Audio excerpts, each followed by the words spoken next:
IGT, baby.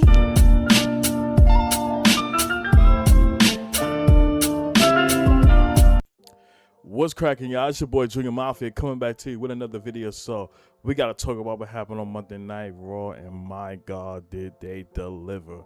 Shout out to that Houston crowd, man. Y'all stepped up and showed out as always whenever WWE comes to your hotel.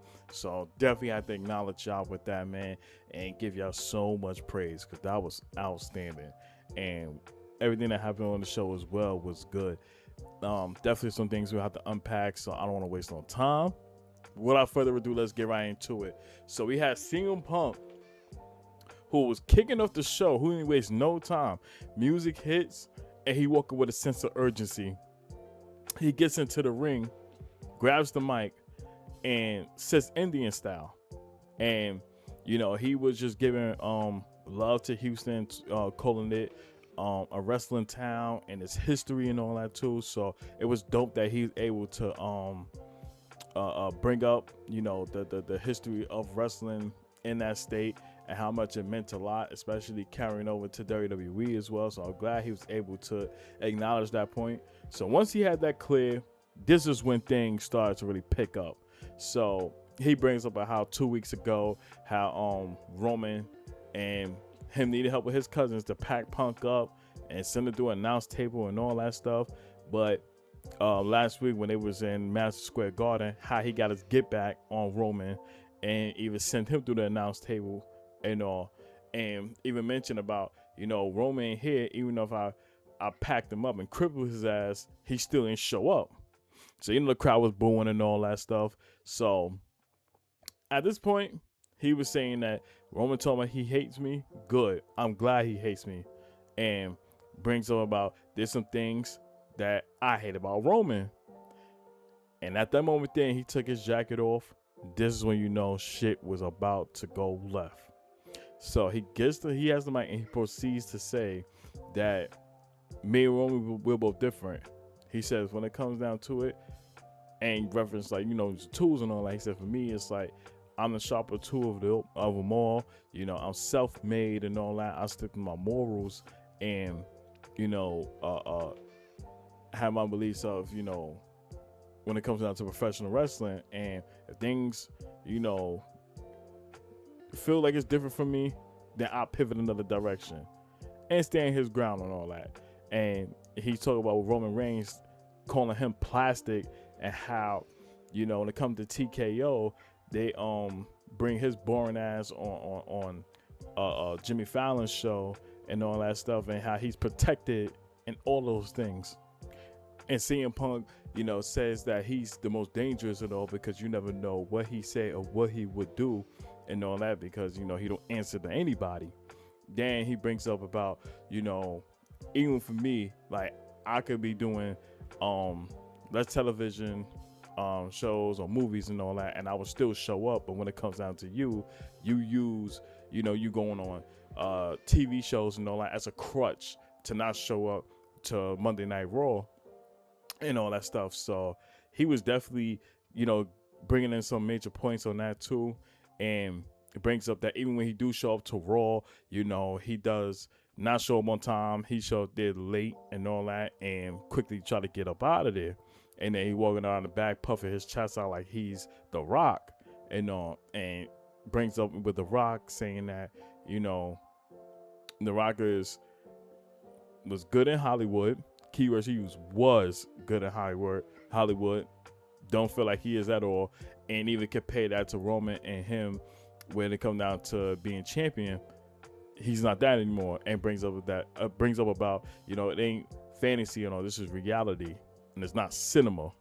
So started cooking up there, and then he proceeds to say about how he's just a nepo baby, you know, he brought up about how he came into the business, mentioning his father and how about, you know, the reason why he got in to WWE because he wasn't a good professional football player.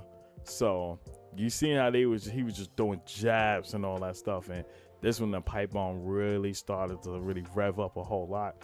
And Then he proceeds to say, hey, he's a Nepo baby, who ate dog food for an old guy here, referring to Vince McMahon, and was saying that, he tried to do the same for me, but, the difference between me and you is that, I took my FU money and walked away with my dignity and all that stuff while you sat here and still accepted that. They even mentions about, him being at WrestleMania and how you main event 8 of those main event matches, but the first 3 was actually horrible. And he said that had that been us and all, we would have got fired there, never had got another opportunity and all that stuff. And he was letting know that, when it comes down to it, like, you got to answer to them. Like, I don't answer to nobody and all that shit. I do my own thing. So I like how he just destroyed Roman Reigns right there. And when we thought that was done, oh, no. Then he started sending shots to Pat McAfee, even bring it up. I think he called him Pat McAfee or something like that. Y'all let me know in the comments down below. I thought I was tripping when I heard that. Then he brings up about, you coming out here and you talking about the product and all that stuff. And, you pretty much downplaying it and all. And how, you bring up ticket sales and all that, where he said, when you come in here, like, you don't know shit about this and all, like, you don't know how to put ads in seats and sell tickets and all that stuff. Like, you know how to do is kick a football. And we're bringing up, like, you want to bring up the ticket sales shit. Why don't you go speak to one of your agents and all that and see if they could lower the ticket prices down or something like that. I had that type of connection. Like me talking about don't do it justice. You had to see for yourself. But he brought that up, and the minute like mentioning that, he got a receipt for Pat McAfee when he sees him and all that stuff. So that was interesting as well. Then was telling TKO, like, yo, lower the ticket prices so we can have all families, attend WrestleMania to see me stomp out Roman Reigns and all, and let it be known that, it's a CM Punk, and I approved that message and left off. And my God, that was so good. So fucking good. That pipe bomb had to be close to the one he did in 2012. It's not up. It's not gonna pass that pipe bomb promo, but it's close to it. And like I said, me speaking about it don't do it justice. Y'all gotta check it out for yourself, man. It was that fucking good, and it was a good way to kick off the show as well. So I enjoyed it. That fired me up for it. And what ended up happening next, we had a match between Austin Theory and LA Knight. So as the match progressed, and Speed is there, especially after what happened last week and all, he was there with the Vision and stuff. So towards the end of the match, Speed trying to get up out of there because LA Knight spotted him. So he's trying to go. The music, Usos music hits, and their original theme started playing because after last week and the new theme, everybody hated that shit. So I guess they transitioned to the old one. So as Speed trying to leave out, he's kind of boxed in with the Usos. So once that happens, he tried to get up out of there and ended up going back in the ring where LA Knight saw him. And as he's trying to, catch him to pack him up, is when we saw Logan Paul got to the ropes and all. So LA Knight throws a punch at him, and Austin Theory takes advantage of that, rolls him up for the 1, the 2, and the 3, and wins the match. So as it's happening, towards the end, you see Speed in the middle of the ring, and now he's cornered in between the Usos and LA Knight. So they about to set him up for the 1D, and Logan Paul ends up able to grab him out of the ring and escape. But LA Knight been pushing for them to have a 6-man tag team match at WrestleMania, and had Adam Page go out there to make it official, which he ended up doing, and the match ended up being confirmed where we have Speed and the Vision of Logan Paul and Austin Theory taking on LA Knight and the Usos. And am I excited for this match? It's all right. We'll see what happens there, but I feel like there's other matches that could have been on the card except this one, but I understand why. So there's that. Then we had we got to talk about Seth Rollins. So Seth comes out there and he's in the middle of the ring and he's discussing about, he has no real like personal issues with Gunther and all that stuff. Like outside of things that did happen and towards their last interactions, it wasn't no real beef with them and all that stuff.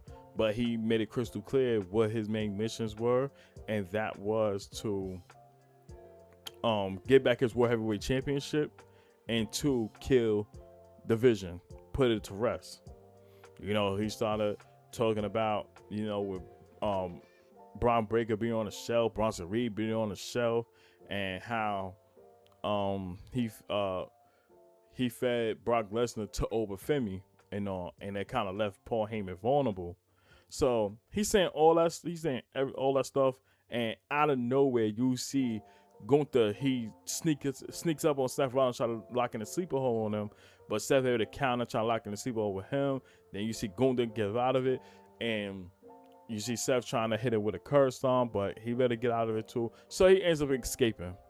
So as it's happening, you see the camera follows Gunther backstage, and he's walking back there, and he runs into Paul Heyman. So he was saying that, I don't know, what was the purpose of you being out there last week, and that stuff, but I appreciate you for that. And, I think he tried to like open his arms to him to join the Vision. So at first we thought that was going to happen, but you see Gunther shakes his hand but brings him in closer and was saying that, for you, Paul, you owe me a favor, and you owe me a lot. Like, there's more than just a thank you and all that. Nah, there's more to it that you're gonna owe me. Similar to what I believe what CM Punk said to Paul Heyman last year for when they built up for WrestleMania and that triple threat match. I think it was a similar thing, but now it's like, well, what's that favor that Gunther asking for? And it kind of left Paul Heyman in the bond, so to speak. So I thought that was interesting to see, and definitely looking forward to what happened now that we're literally a week away. I also want to talk about Finn Balor. Man, he had this little promo package and was discussing about with Dom and everything going down. It was like, what I'm gonna bring out at WrestleMania is something I haven't brought out in a long time ago, referring to the Demon, and saying that I'm gonna handle business with Dom at WrestleMania, and pretty much packs him up. So I thought that was dope. And we had a backstage segment where you see Dom, he was still talking about that, and they were still looking for Finn and all that stuff. Now I want to say, before that whole promo package, we were supposed to get JD McDonough versus Finn Balor, but in the midst of that, of course we had Dom interfere and all that, and the numbers game played a point. They packed them up, so to speak. So I think they did have the match, but JD McDonough ended up getting away with the win, and that's what the whole promo package came about. So after that, we cut backstage with the Judgment Day. So you see, JD McDonough and Finn Balor all talking and stuff like that, and they mentioned about Rey Mysterio, who did return earlier and being inserted into the ladder match, at WrestleMania. So you see Dom say he's gonna speak to Adam Pearce and get the whole thing figured out. So you see Liv Morgan, and she's talking to Roxanne, and she was saying like, I appreciate you helping me out last week to get Stephanie Vacquer and packing her up and all that stuff, but also brings up about Finn brought you into the Judgment Day and all that stuff, and now we're beefing with him because he pretty much left us and all that stuff. So what's your true instance now? Because seeing that Finn Levin, he the one brought you on board. Are you gonna be rocking with Finn or whatever the case is? So right when Roxanne, I think, tried to get her point across and all that, out of nowhere, you see Stephanie Vaquer hits Liv Morgan from behind so hard that it not only knocked her down, but knocked Roxanne down in the process. So she ends up falling out. She picks her up and throw her straight through the flat screen TV. So that was a very good spot to see. I definitely enjoyed that a lot. You know, I think their feud's starting to rev up a lot more now and making it more interesting, so to speak. And I'm just excited for their match at WrestleMania. God, I feel like it's gonna cook. It's gonna cook. So that was a dope segment there. And then of course we gotta talk about the main event of the night. Brock Lesnar and Obafemi, the contract signing. So we knew chaos was about to erupt. But you had Triple H and Adam Pearce come out there, and you know they about to introduce Brock Lesnar, but Paul Heyman come out there, and you know Paul Heyman doing his little rant thing as usual, all that bullshit. Brock comes out there, and I meant to shout him out. Shout out to my brothers Dub and Ross from In the Clutch because they was there in attendance, and they were saying like right in the aisle areas to where the wrestlers will come out, and they was on the left side based on, you know, our vision from what we saw watching it. So as Brock Lesnar come out there, you see him, and you know he's walking with such an urgency, and I said Dub wanted to come at him so bad, talking his shit as always. But I thought that was hilarious. So he came in there, and of course Adam Pearce brings out Obafemi. So comes out there, and the crowd is at an uproar right now, doing an Oba strut, chant Oba, Oba. So he's walking with a sense of urgency. He gets on the ropes, and as soon as he about to enter in there, you see Brock goes around the table going full attack mode. So now they crashing out. You see Oba picks him up, throws him to the ring post and all, and then they get back in the ring. They even, you know, destroyed the table when they was at the contract signing. And now at this point right now is just literally, you know, them having a battle of fisticuffs. You see the JG trying to grab them up again, and it's like, when y'all gonna learn? Because that ain't happening. They're gonna keep breaking off on them to get at each other, and that's exactly what's happening. And so it started to really get out of hand, to the point where this nigga Brock Lesnar proceeds to grab a chair, throw it at the vicinity where Oba's at. And I don't know if it connected with him and all that stuff, but you see Oba picks it up again and throws it at Brock. And I think it hit one of the security guards, and not Brock Lesnar. So it definitely reached that point where it's like, now really starting to like heat up more and more and more. Like, this looked like a main event match for night one. Definitely like a main event match for night one. Just off the build up to it, it has been less talking and just a lot action, just crash outs, and that's what makes it so fucking good. And you know, it makes you look at it in the standpoint of, yeah, this is literally like main event written all over it. So that's how it ended off the show and all. I know people that was in there, like my bro Ross Dub, they caught footage afterwards, you know, when they was still in the ring, and they was, you know, throwing the stairs and stuff like that at each other, some shit like that. But it goes to show you, like, when you take time to build up on a match like that and really see what it's capable of, you get shit like this. And now I truly believe when it comes down to WrestleMania and the build-ups and all that, credit to Monday Night Raw for carrying that, you know, that firepower that really hype up WrestleMania, because I feel like SmackDown has been so fucking weak with the build-ups and all that. You know, outside of the crash of Jacob Fatu and Drew McIntyre, and then you got Randy Orton and Cody Rhodes, which that one, it kind of lost steam now that you add Pat McAfee into the mix and all that stuff.